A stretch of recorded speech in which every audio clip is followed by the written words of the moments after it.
자, 오늘 말씀의 주제는 왜 하나님의 복음인가 이런 주제입니다. 왜 예수 그리스도인가? 왜 예수 그리스도만을 믿어야 하는가? 또 이런 질문과 같은 의미입니다. 복음은 헬라어로 유앙겔리온이라 그럽니다. 유는 좋다는 뜻이고 앙겔리온은 소식이란 뜻입니다. 영어로는 굿뉴스, 좋은 소식, 기쁜 소식 이런 의미입니다. 자, 좋은 소식, 기쁜 소식인데 하나님의 기쁜 소식입니다. 하나님의 복음입니다. 세상에도 기쁨의 소식들이 많이 있습니다. 하나님의 복음이라 구분하는 것은 하나님의 복음은 하나님이 이루시고 하나님만이 주시는 것이기 때문에 하나님의 복음이다 이렇게 구분을 합니다. 자, 16절에 보면 하나님의 복음은 모든 믿는 자에게 구원을 주시는 하나님의 능력이다 이렇게 선포되고 있습니다. 자, 로마서를 계속 보시면서 이제 계속 다뤄질 세 단어가 있는데요. 복음, 믿음, 구원. 이 세 단어를 계속해서 이제 우리가 보게 될 것입니다. 먼저 구원을 보게 되면 복음은 모든 믿는 자에게 구원을 주시는 하나님의 능력이다 그랬습니다. 그러니까 이 구원은 하나님만이 주실 수 있는 거라는 거예요. 하나님만이 주실 수 있습니다. 자, 이 말씀의 전제는 모든 사람이 다 구원받아야 될 존재라는 거예요. 모든 사람은 다 구원이 필요한 존재라는 것입니다. 자, 구원이 필요한 존재가 아니라고 하면 이제 구원이라고 하는 말이 생겨나지 않았겠죠. 근데 이 구원의 소식은 여러 가지입니다. 원하는 소식도요. 병이 든 사람은 병이 낫는 것이고, 가난한 사람은 가난에서 벗어나서 부하게 되는 것이고, 종은 자유자가 되는 것이겠죠. 또 지배받는 나라는 해방되는 것이고, 싸움이 있는 곳에는 평화가 임하는 것입니다. 미움이 있는 곳에는 용서와 사랑이 있는 것 등을 우리가 구원이다 이렇게 말합니다. 자, 이러한 구원은 죽고 나서 내세에 좋은 곳으로 가는 것으로 이어지게 되어집니다. 자, 결국은 모든 것은 다 죽음으로 이어지고, 구원이라고 하는 것은 이 죽음을 극복하는 것을 이제 구원이라 이렇게 말합니다. 자, 이런 의미에서 보면은요, 인간이 겪는 모든 고난과 악은 다 죽음의 증상이라고 할 수가 있습니다. 그래서 모든 사람은요, 다 이 죽음이란 병에 걸려 있는 거예요. 저 옆에 사람들 보세요. 멀쩡해 보이나요? 멀쩡해 보이죠? 그런데 다 죽음이라는 병에 다 걸려 있어요. 왜냐하면 언젠가는 다 죽어요. 그 죽음이라는 병이 언제 발현하느냐 그 차이지, 다 누구나 다 죽음이라는 병에 걸려 있고 다 죽는다는 것입니다. 그러면 이 죽음이 왜 임하는가?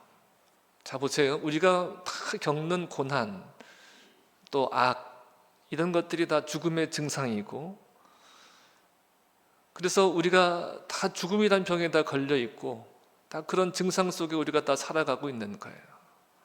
자, 그러면 이 죽음이 왜 임했는가? 성경은 이렇게 증거합니다. 로마서 6장 23절에 보면 죄의 삭은 사망이다. 그러니까 죄의 삭스로 사망이 왔다는 거예요. 죽음의 대가로, 죽음은 죄의 대가라는 거예요. 죽음은 죄의 대가라는 거죠.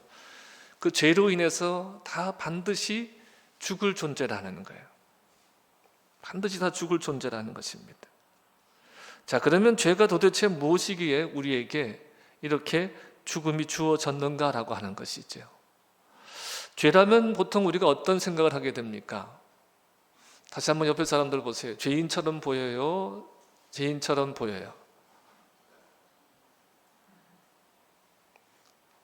그래도 말해주세요. 죄인처럼 안 보인다고. 자, 우리가 보통 죄라고 하면 어떤 구체적인 실행죄들을 생각합니다. 이제 기본적으로 인간다워야지 이런 소리 하잖아요. 그죠? 근데 이 인간다움의 기준도 시대나 장소에 따라 다 달라요. 우리가 어떤 윤리적 인간다움을 벗어나 윤리와 어떤 도덕을 위반하는 거, 해치는 거, 또 어떤 체제와 공동체의 법을 위반하는 것 등을 우리가 죄라고 얘기합니다. 자, 이러한 죄는 시대나 장소에 따라서 그 죄에 대한 규정이 다 달라요. 그때에는 죄였는데 지금은 죄가 아닌 것들도 많아요. 그죠? 그리고 그 나라에서는 죄인데 이 나라에서는 죄가 아닌 것들도 많아요. 그래서 이러한 죄는요, 죄의 본질이 아니에요. 죄의 본질에 대한 형상에 불과한 거죠. 성경에서 말하는 죄의 개념은 우리가 다 창조주 하나님의 피조물이라고 하는 것이 전제되어 있습니다. 구원이라는 것을 얘기할 때 전제되는 것은 뭐예요? 우리가 다 구원이 필요한 존재라는 거예요. 그 다음에 어떤 죄의 본질을 우리가 얘기할 때 전제되어야 되는 것은 뭐냐면 우리가 다 피조물이라는 거예요. 여러분, 하나님은 우리를 창조하신 창조주이십니다. 우리는 그분의 피조물이에요. 자, 여기에서 이제 죄의 본질이 우리가 깨닫게 되어집니다. 신약에서 죄의 개념을 두 가지 단어로 표현하고 있는데, 그 첫 번째가 뭐냐면 아디키아라는 단어가 있습니다. 이 단어의 의미는 뭐냐면 하나님의 기준을 위반하는 거예요. 의도적으로 위반하는 겁니다. 하나님의 기준을 의도적으로 위반하는 인간의 선택, 이것을 이제 말하는 죄고, 또 하나는 많이 들어보셨을 거예요. 하마르티아라는 단어인데 표적을 벗어났다, 표적을 맞추지 못했다. 그러니까 여러분, 화를 쏘아요. 그러면 관역에 맞추기 위해 쏘는 거잖아요. 근데 관역을 빗나가는 거예요. 관역을 맞추지 못하는 거예요. 그러니까 하나님의 목적에 어긋나는 거예요. 지은 받았는데 지으신 분의 목적에 어긋난 거, 빗나간 거, 이것을 이제 죄라고 합니다. 종합해 보면 뭐냐면 죄의 본질은요, 하나님에 대한 올바르지 않은 태도가 죄예요. 자, 이 죄의 본질에 대한 전제가 뭐라 그랬어요? 하나님은 우리의 창조주이시고 우리는 그분의 피조물이라는 거예요. 그러면 창조주 하나님에 대한 피조물로서의 올바른 태도가 있는 거지요. 근데 이 태도를 버린 것이 죄의 본질이라는 얘기입니다. 여러분, 인간은요, 자기 의지에 의해서 태어나지 않았어요. 나 이 집에 태어날래 그래서 태어나신 분 손 들어보세요. 나 요 때에 태어날래 그래서 태어나신 분 한번 손 들어보세요. 제가 그 TV 같은 거 보면은요, 뭐 어머니 이런 프로 좋아하거든요. 두메 산골에서 어머니들만 사는데 어떻게 살아왔는가. 근데 그분들이 하시는 얘기가 뭐냐면, 아이고, 시대를 잘못 타고 나서 정말 고생 많이 해서, 이런 말씀 많이 하시거든요. 그분들이 그 시대에 태어나고 싶어 태어난 건 아니에요. 그러니까 인간이 내가 그곳에, 그 시기에 그곳에 태어나고자 인간이 할 수 있는 게 아니라는 거예요. 그리고 자기 힘으로 존재하지 않아요. 다 창조주 하나님에게서 생명을 받은 존재들이에요. 자, 이런 대목에서 좀 아멘이 나오면 아쉽지가 않은데, 좀 아멘을 좀 하세요. 우리는 다 하나님으로부터 생명을 부여받은 자들이래요. 하나님이 우리에게 생명을 주신 자라는 거죠. 그러니까 우리가 그 주신 생명을 영위하기 위해서는 생명을 주신 분을 의존해야 돼요. 이게 바른 태도예요. 그리고 이 의존한다라고 하는 것은요, 순종함으로 표현이 되어지는 거예요. 내가 하나님 의존합니다. 하나님만을 의존합니다. 내가 이런 표현을 하나님께 하는 것은 뭐냐면 내가 하나님께 전적으로 순종합니다. 이것과 같은 거예요. 그러니까 하나님께 의존하고 순종하는 것이 하나님께 대한 피조물로서의 올바른 태도이고, 이것이 곧 하나님과의 올바른 관계를 유지하게 해요. 여러분, 태도가 그래서 중요한 거예요. 태도가. 이런 올바른 관계 속에 하나님의 것으로 살아가게 하는 거예요. 하나님의 것을 먹고 살게 하는 거예요. 하나님의 무한하신 자원으로 살아갈 수 있게 하는 것입니다. 그런데 우리가 잘 아는 대로 아담과 하와가 하나님께서 그들의 생명을 보호하기 위해서 금하신 선악과를 먹었습니다. 왜 먹은 거예요? 하나님같이 되려고. 여러분, 선악과에 대해서 다시 한번 소개해 드리면, 선악과는 법입니다. 선악과는 사람이 어떻게 살아야 하는가를 말해주는 법이고 동시에 참 행복에 이르게 하는 법이에요. 여러분, 우리가 지금 법이 있어서 사회가 유지되는 거잖아요. 근데 법이 없으면 어떻게 돼? 사회가 무질서하면, 무법천지가 되면 행복해요? 불행해요? 불행해질 수 있죠. 그러니까 선악과라고 하는 것은요, 이러한 법이라는 거예요. 우리를 행복에 이르게 하는 법이라는 겁니다.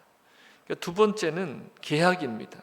언약이라고도 표현을 할 수가 있는데, 선악과는 하나님과 인간의 관계를 유지하는 조건이며 방법이에요.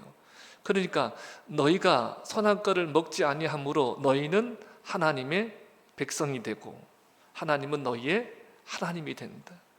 이 관계를 유지할 수 있는 언약이에요. 너희가 선악과를 안 먹으면 나는 너희 하나님이고 너는 내 백성이야. 이런 관계를 유지하는 계약이 되는 거예요.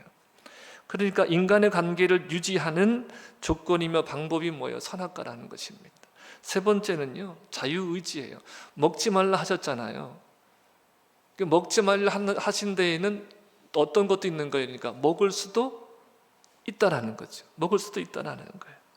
그러니까 선악과는요, 인간에게 주어진 자유의지고 자유의지입니다. 자율적인 선택과 판단과 선택의 자유가 있다는 거예요. 근데 이런 자유의지는 특권이며 은혜인 동시에 뭐가 따르는 거예요? 책임이 따르는 거예요. 그래서 늘 자유에는 책임이 따르는 거예요. 책임이. 자유가 주어지지 않고서 책임을 말할 수는 없는 거죠. 자유의지. 마지막으로 보면 이 선악과는 행복에 이르는 길이라는 것입니다. 여러분, 하나님께로부터 지음을 받았기 때문에 인간이 참 행복할 수 있는, 행복에 이를 수 있는 길은요, 오직 창조주 하나님께로만 있을 수 있는 거예요. 그러니까 이러한 것을 모르고 게임에 빠진 거예요. 이것을 먹으면 누구같이 되리라? 하나님같이 되리라. 하나님같이 되리라. 하나님같이 되어서 하나님 자리에 앉아서 자기 의지대로, 자기 힘대로, 자기가 원하는 대로 살고 싶어진 거예요. 그래서 하나님과 같이 되는 유혹에 넘어가서 결국은 하나님의 통치에 등을 돌리는 거예요. 거짓과 악과 고난으로 다스리는 사탄의 통치권 안으로 들어간 거예요. 그러니까 자기 힘과 자기 의지대로 살 수 있을 것 같았는데 그것이 아니라 도리어 하나님의 통치에서 등을 돌려지게 하고 마귀의 통치 안으로 들어가게 되었다는 것입니다. 그로 인해서 타락하게 되어지고 이것으로 인해서 죽음이 시작이 되어진 거예요. 여러분, 그래서 성경에서의 구원이라는 것은 뭐냐면 바로 이러한 죄에서의 구원이에요.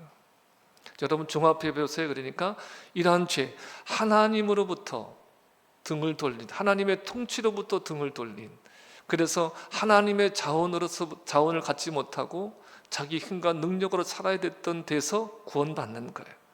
그래서 죄와 사망의 법에서 구원받는 거예요. 그래서 구원은요, 의와 생명의 법 아래로 들어가는 것이 참 생명을 얻는 거예요.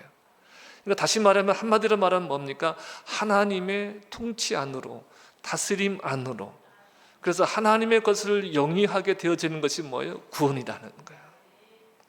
이러한 구원은 오직 하나님의 복음을 믿음으로만이 받게 되어진다는 거예요. 오직 하나님의 복음으로만이. 그래서 이 복음에 대해서 이렇게 말합니다. 아들에 관한 것이다 그랬어요. 그래서 1장에 보면 아들의 복음이다 이렇게도 말합니다. 이 복음은 성경에 미리 약속하신 거예요. 미리 모든 것을 아시는 하나님께서 계획하시고 성취하시고 그리고 우리들에게 주신 거예요. 육신으로는 다윗의 자손으로 오셨지만 성결의 영으로는 죽은 자 가운데 부활하셔서 능력으로 하나님의 아들로 인정되신 분이십니다. 그러니까 이 하나님의 아들 예수 그리스도가 나의 죄를 위하여 죽으시고, 누구 죄를 위해서? 나의 죄를 위해서, 나를 죄를 위해서. 그러니까 여러분, 나의 죄를 위한다는 것은 내가 죄인이었다는 것인데, 죄인인 나는 어떤 상태였어요? 죽을 수밖에 없는데 어떤 상태였어요? 왜 죽을 수밖에 없어요? 누구로부터 관계가 멀어진 거야? 하나님으로부터 관계가 없는 존재가 되어지는 거예요. 도리어 하나님의 뭐가 되어진 거예요? 원수가 되어지는 거예요. 하나님의 통치와 다스림과 하나님의 자원으로 살 수 없는 존재가 되어버린 것이죠. 이러한 죄인을 위해서 예수님이 대신 죽으신 거예요. 죄의 삭은 뭐예요? 사망이에요. 결국은 죽어요. 죽음에 이르게 되어 있는 나를 대신하여 예수님이 대신 죽으신 거예요. 그러니까 속량이라고 하는 것은 대신 값을 치르고 죽음에서 건져내시는 거예요. 구속이라고 하는 것이 뭐라 그랬어요? 대신 값을 치르고 산 거예요. 그러니까 하나님의 아들 예수 그리스도가 나의 죄를 위해서 십자가에서 죽으신 것, 그리고 죽은 자 가운데서 다시 부활하신 것, 살아나신 것을, 이것을 받아들이는 것, 믿는 것, 받아들이고 믿는 자들이 구원을 받습니다. 그래서 예수님이 나의 범죄한 것 때문에 내 주님이 되시고 나를 의롭다 하시기 위해 살아나신 것을 내가 믿는 것, 받아들이는 것, 여러분, 이것이 구원의 조건이 되어지는 거예요. 이 믿음이 예수 그리스도의 죽으심과 부활하여 연합하게 되어집니다. 그래서 여러분, 믿음의 기능은요, 내가 예수를 믿으면 예수님과 나를 연합하게 해요. 내가 예수를 믿으면 예수님의 죽으심이 내 죽음이 되어지고 예수님이 살아나심이 내 살아남이 되어져요. 그래서 예수께서 이루신 일이 내게 효력이 있게 하는 것이 뭐다? 믿음이에요. 자, 여러분 기억하시죠? 예수님은 모든 사람을 위해서, 모든 인류를 위해서 죽으셨어요. 자, 그런데 모든 인류를 죽으셨지만 그 예수님의 죽으심이 내게 효력이 있게 하는 것이 뭐예요? 믿음이에요. 자, 기억하시죠? 감기약을 만들었어요. 박장로님만 보고 이렇게 해서 제약해서 약을 만든 게 아니고 모든 감기에 걸린 사람들은 먹으라고 제약해서 만든 거예요. 근데 그 약의 효용은 누가 얻을 수 있어요? 그 약을 먹는 사람만. 그러니까 예수 그리스도께서 베푸신 그 은혜를, 그 은혜의 효력을 자기 것으로 할 수 있는 조건이 뭐예요? 믿음이에요, 오직. 그래서 믿으라는 거, 예수를 믿으라는 것입니다. 그래서 여러분, 예수 그리스도를 믿을 때 예수님의 구원이 내 구원이 되어지고 예수님의 능력이 내 능력이 되어지고 예수님의 생명이 내 생명이 되어지고 예수님의 권세가 내 권세가 되어지는 거예요. 그래서 복음은 모든 믿는 자에게 구원을 주시는 하나님의 능력이다. 능력이 되어지는, 능력이 되어져. 복음을 믿는 자가 하나님의 구원의 능력을 힘입게 되어지는 것입니다. 자, 그래서 여러분, 우리가 왜 그러면 이렇게 많이, 왜 복음을 믿을 때 많이 구원을 받는가? 왜 하나님의 복음만을 믿어야 하는가? 이런 질문을 하게 되죠. 왜 다른 것으로는 안 되고 왜 복음으로만인가? 아니, 인간의 선행이 있잖냐, 인간이 선하게 살면 되지 않느냐, 인간이 어떤 공로를 많이 세우면 되지 않느냐, 율법을 잘 지키면 되지 않느냐, 이런 의문들을 가지게 돼요. 왜 이런 것들이 다 무용지물이 되어지는가? 17절을 우리 다시 한번 보실게요. 17절을 다시 한번 보세요. 17절에 복음에는 하나님의 의가 나타나서 믿음으로 믿음에 이르게 하나니 기록된 바 오직 의인은 믿음으로 말미암아 살리라 함과 같으니라. 아멘. 자, 복음에는 뭐가 나타나요? 하나님의 의가 나타나요. 하나님의 의가 나타납니다. 즉 하나님의 아들 예수 그리스도의 죽으심과 부활에는 하나님의 의가 나타난다는 거예요. 다시 말하면 이 복음으로만 의로워져요. 오직 의인은 믿음으로 말미암아 산다 그랬습니다. 오직 믿음으로만 살아요. 믿음으로 믿음에 이르게 한다 그랬습니다. 그러니까 인간의 의지나 노력이나 공로로 하나님으로부터 의롭담을 받을 육체가 없다는 거예요.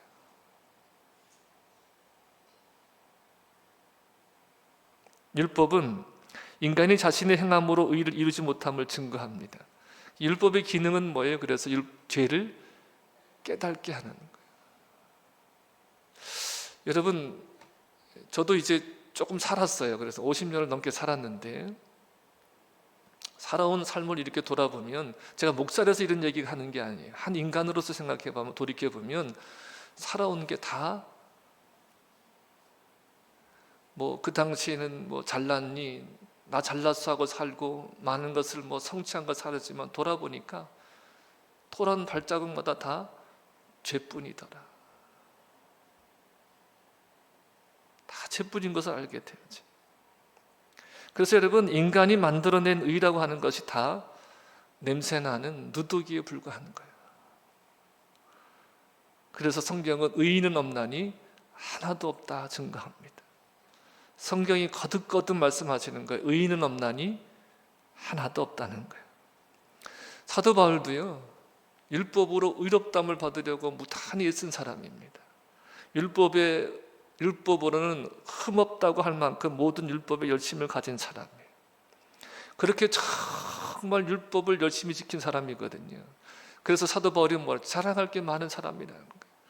8일 만에 할례를 받고 가말리엘 문화생이었고 정말 율법에 의뢰는 흠이 없을 정도로 열심히 살았다는 거예요. 근데 그렇게 율법으로 열심히 살았던 결과가 뭐죠? 예수님을 죽이는 일이었고 예수 믿는 사람들을 핍박하는 일이었습니다. 그러니까 아무리 인간이 율법을 다 지켜 스스로 의롭다 해도 하나님께서 원하시는 의에는 전혀 이루지 못함을 보여주는 거예요.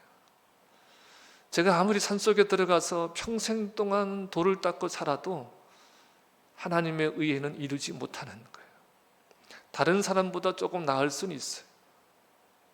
그래서 여러분, 세상에는 다 상대적인 진리밖에 없는 거예요.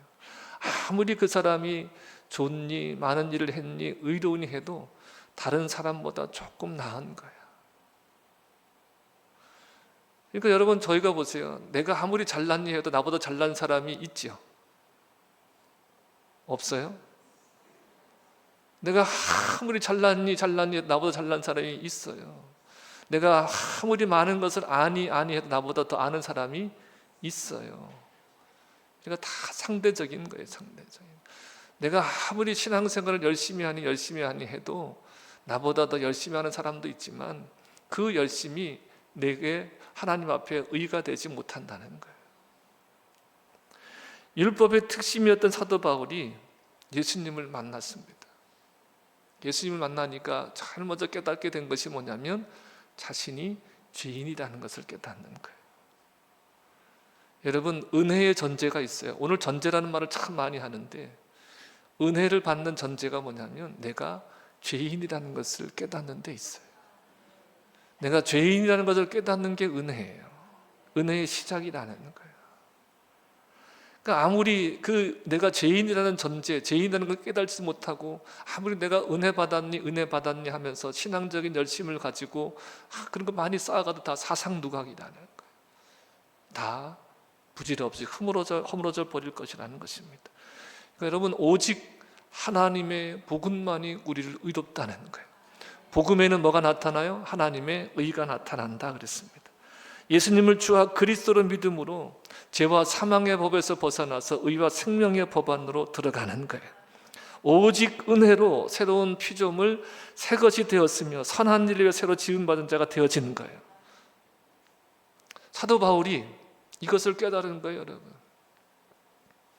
내가 오직 은혜로 내가 이렇게 하나님 앞에 의롭다함을 받았다는 것을 깨닫게 되어지는 거예요. 그러니까 이 복음을 전하지 않을 수가 없는 거예요. 이 복음 안에 있으니까 이 복음을 전하지 않을 수가 없는 거예요. 그래서 사도 바울이 로마의 복음을 전하고자 하는 열망을 오늘 세 가지로 표현을 합니다. 자, 14절을 다시 한번 보실게요. 14절에 헬라인이나 야만이나 지혜 있는 자나 어리석은 자에게 다 내가 빚진 자라. 내가 빚진 자라고 합니다. 여러분, 빚을 지는 것은 보통 두 가지 경로죠. 내가 누군가에게 빌렸을 때, 그렇죠? 이 경우는 그 빌린 것을 다 갚기까지 나는 빚진 자예요. 또 한 가지는 어떤 거죠? 제가 영광이한테 무엇을 주면서 김혁은 집사에게 갖다 줘라 그랬어요. 그러면 김혁은 집사에게 그것을 갖다 줄 때까지 영광이는 저에게 빚진 자예요. 그냥 그렇다 하세요. 그러니까 두 가지 경로예요. 내가 직접적으로 누구한테 뭘 빌린 거 하고, 누가 나한테 뭐를 갖다 주라, 저 사람한테 갖다 주라고 나한테 맡겼단 말이에요. 그럼 내가 이것을 전달하기 전까지 나는 빚진 자라는 거예요. 그러니까 사도 바울은요, 이 두 가지 의미에서 빚을 지고 있는 거예요. 사도 바울은 지금 자신의 생명을 지금 죄 가운데 있으니까, 죄의 삭은 뭐예요? 사망이잖아요. 사망 가운데 놓여졌고 사망으로 갈 수밖에 없어요. 그런 사도 바울을 위해서 하나님의 아들이신 예수 그리스도가 그 생명을 대신 주심으로 인해서 사도 바울을 살리신 거잖아요. 그렇죠? 우리도 똑같은 경우이고, 그러니까 목숨으로 갚아야 될 빚을, 목숨값을 대신 생명을 내어주심으로 갚아주시는 거예요. 근데 본인이 이렇게 빚진 자예요. 예수님으로 생명을 빚진 자인데 생명을 갚을 길이 없는 거예요. 그것을 빚을 갚을 길이 없는 거예요. 그러니까 예수님이 대신 주신 그 생명은요, 무엇으로도, 어떤 것으로도 갚을 수가 없어요. 여러분, 하나님의 아들, 그 하나님의 생명을 말이에요, 무엇으로 한다고 해서 우리가 갚을 수 있겠어요? 갚을 수 없는 거예요. 무엇으로도 대신할 수가 없는 거예요. 우리가 이런 경우 보잖아요. 정말 배고픈 시절에 배가 고팠어요. 금방 허기져서 아사지경이야. 굶어 죽을 지경이야. 근데 누군가가, 이름도 없는 누군가가, 알 수 없는 누군가가 먹을 것을 줘서 살았어요. 근데 그 사람이 누군지를 몰라. 어떻게 찾아가서 어떻게 갚아주고 싶은데 갚을 길이 없어요. 그러니까 이 사람은 어떤 마음을 먹어요? 가난한 사람을 보면 어떤 마음이 들까요? 어떤 마음이 들까요? 그 사람의, 나 가난한 시절에 누군가가 나에게 먹을 것을 줬고 내가 그렇게 살아났으니까 그 가난한 사람을 그냥 지나칠 수가 없는 거예요. 가난한 사람들, 굶는 사람한테 관심을 갖고 그 사람들을 도우는 사람이 되어지는 거죠. 사도 바울이 지금 그런 마음인 거예요. 무엇이라도 갚을 수가 없어요. 그런데 그 죽어가는 사람들이, 죄가 가운데 죽어가는 사람들이 보여지기 시작하는 거예요. 그래서 여러분, 사도 바울은요, 이런 마음을 가지고 다시 갖게 된 생명으로 그 주님이 원하신 일을 하는 사람이 되어지는 것입니다. 주님이 원하시는 일이 뭘까요? 복음을 전하는 거예요.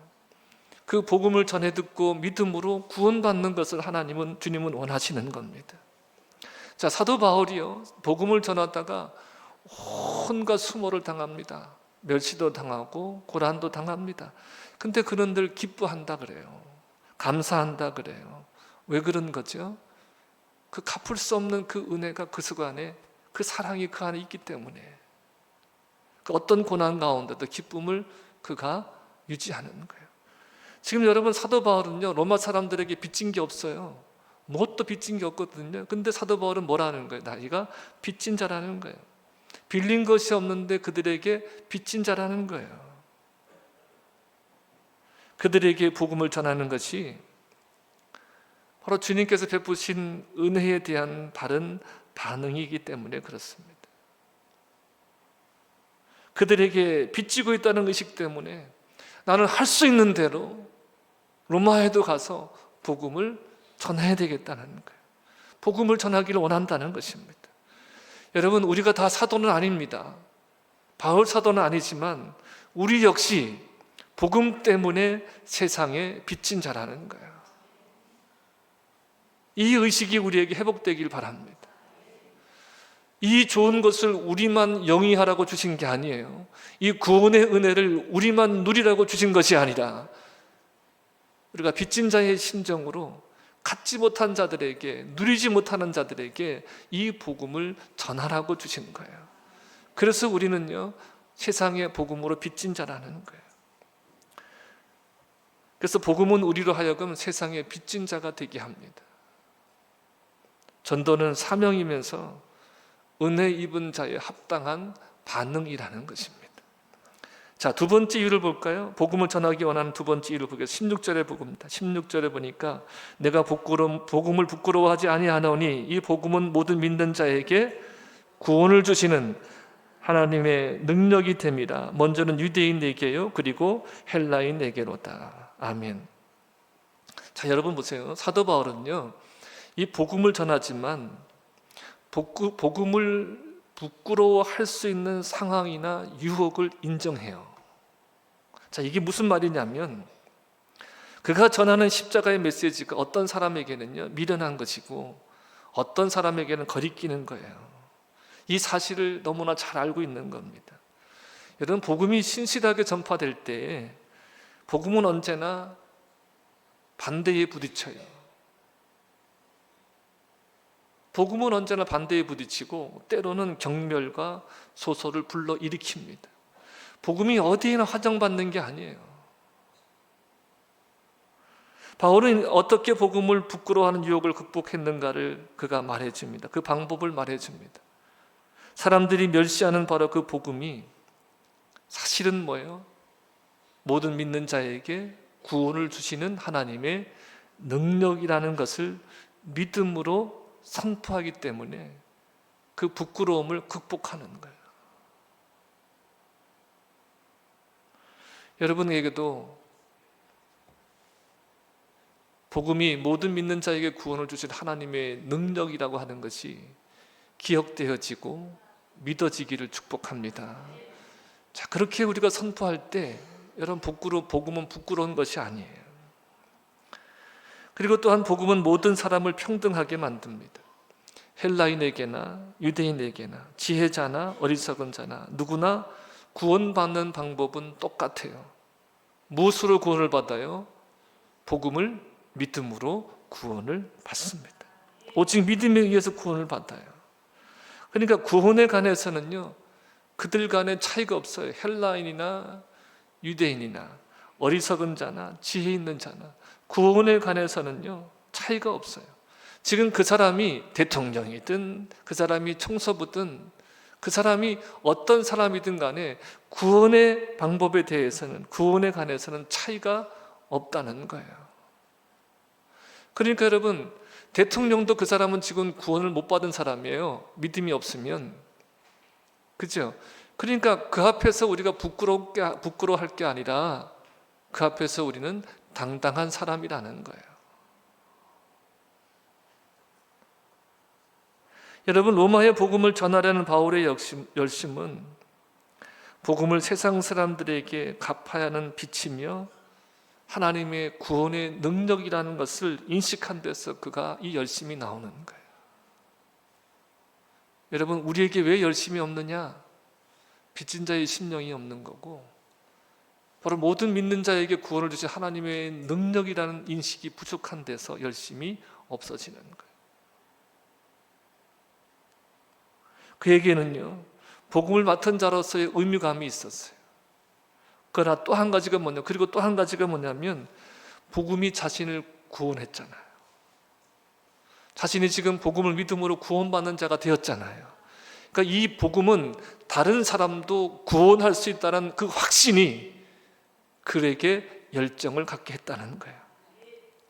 여러분, 우리에게도 복음은 갚아야 될 빛이고 그리고 체험해야 될 구원의 능력입니다.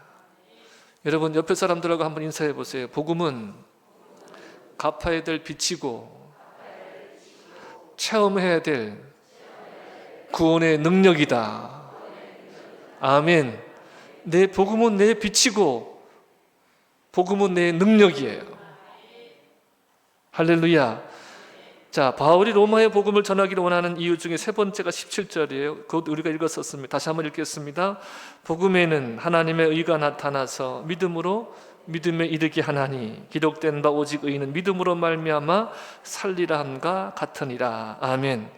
자, 복음에 나타나는 하나님의 의는요 하나님 앞에 설 때 하나님이 요구하시는 의예요. 자, 여러분, 제가 분명한 사실 하나 알려드릴게요. 분명한 사실. 여러분 모두에게 반드시 일어날 일 하나를 알려드릴게요. 우리는 다 누구든지 하나님 앞에 섭니다. 자신 있는 사람은 아멘을 하고 자신이 없는 사람은 아멘을 안 하고 지금 그런 것 같은데, 아멘을 하든 안 하든 반드시 섭니다. 하나님 앞에. 다시 한번요. 우리는 다 하나님 앞에 다 섭니다. 네, 차이는 있을지 모르, 다 하나님 앞에 서요. 다 하나님 앞에 서요. 자, 그런데 하나님 앞에 설 때 하나님이 요구하시는 의, 하나님은 거룩하신 분이기 때문에 하나님 앞에 서야 할 때 의로워야 설 수 있는데, 하나님 앞에 설 때 요구하시는 의가 바로 어디에 담겨 있다는 거예요? 복음에 담겨 있다는 거예요. 오직 복음에 담겨 있다는 것입니다. 이 의는 예수 그리스도의 대속의 죽으심과 부활을 통해서 이루신 것이고, 그것이 어디에 나타나 있다는 거예요? 복음에 나타나 있다. 지금 이 말씀을 하는 겁니다. 그래서 예수 그리스도를 믿는 모든 사람에게 값없이 주시는 의로운 상태를 말하는 거예요. 믿는 자는 의로워질 것이다, 의로워졌다. 어떤 거예요? 믿는 자는 의로워졌다. 그래서 믿는 자들은 거듭났다, 새로 지어졌다, 중생했다, 신생했다, 이런 말을 하는 거예요. 예수 그리스도를 믿음으로 우리가 새롭게 지어진 거예요. 새롭게 태어난 겁니다. 의롭게 되어진 겁니다. 죄인들에게 하나님의 의를 주심으로써 죄인들과의 관계를 바로 잡으시는 거예요. 그것이 바로 누구에게 있느냐? 이 주도권이 누구에게 있는 거예요? 하나님께 있는 거예요. 이것을 여러분 명심하셔야 돼요. 죄인들에게 의로움을 주시고 죄인들과의 관계를 회복시키는 이 주도권이 누구에게 있어요? 하나님께 있어요. 그래서 하나님의 복음이에요. 그래서 하나님의 의입니다. 이 하나님의 의는 불의한 자를 의롭다고 선언하시는 하나님의 의로우신 방법이에요. 의로운 자를 의롭다고 선언하시는 유일한 의로운 방법이 뭐예요? 복음을 믿는 자. 할렐루야. 그러니까 복음을 믿는 이 방식으로만 의로워지는 거예요. 그래서 복음 안에서 하나님은 자신의 의를 보이시며 또한 우리에게 의를 주십니다. 그래서 하나님은 불의한 자를 위해 죽으신 의로우신 예수 그리스도를 통해서 그 일을 하셨고, 예수 그리스도를 믿을 때 그 일을 하십니다. 처음부터 끝까지 믿음에 의해서, 철두철미하게 믿음에 의해서 그 일을 하십니다. 그러니까 복음의 기원도 하나님이시고 믿음의 기원도 하나님이십니다. 하나님의 믿음으로부터 우리의 믿음으로입니다. 언제나 하나님의 신실하심이 먼저이고 우리의 믿음은 그에 따르는 반응인 것이죠. 여러분, 결론적으로 말씀을 드립니다. 요한복음 6장 29절에 하나님의 일에 대해서 말합니다. 하나님의 일은 하나님의 보내신 자를 믿는 것이 하나님의 일이라고 말씀하고 있습니다. 하나님의 보내신 자가 누구예요? 예수 그리스도. 그분을 믿는 것이 하나님의 일이래요. 왜 그분을 믿어야 됩니까? 그분을 믿을 때만이 하나님의 의가 임하는 거예요. 하나님 앞에 설 때 요구되는 의가 임하는 것입니다. 그래서 하나님의 일이라는 것은 하나님께서 하시는 일이고, 우리는 그 하나님이 하신 일을 믿는 것이 하나님의 일입니다. 여러분, 죄인이며 부족하고 못나고 약한 악한 인간을 대신해서 하나님께서 일하심이 바로 복음의 내용이고, 그 하나님의 일하심을 믿는 것이 바로 우리의 일인 것입니다. 이런 하나님의 일하심이 예수 그리스도 안에 들어 있습니다. 예수 그리스도를 믿는 것이 하나님의 일입니다. 할렐루야. 여러분, 구원을 주시는 하나님의 능력, 하나님만이 주실 수 있는 그 구원의 능력이 이미 임해 있습니다. 이미 여러분 가운데 임해 있습니다. 여러분의 것입니다. 믿는 여러분들의 것입니다. 그 믿음으로 하나님의 능력을, 이 구원의 능력을 누리시기를 축복합니다. 이미 여러분 가운데 있는 이 구원의 능력을 선포하시길 바랍니다. 여러분의 삶의 자리에, 그리고 여러분 자신에게도. 마귀는 점점 우리를 자기 연민에 빠지게 합니다. 근데 복음은요, 우리를 하나님 앞에 서게 해요. 능력을 있게 하는 것이. 그 능력을, 여러분 가운데 임한 이 구원의 능력을 선포하고 누리시는 여러분 되시기를 주님의 이름으로 축복합니다. 축복합니다.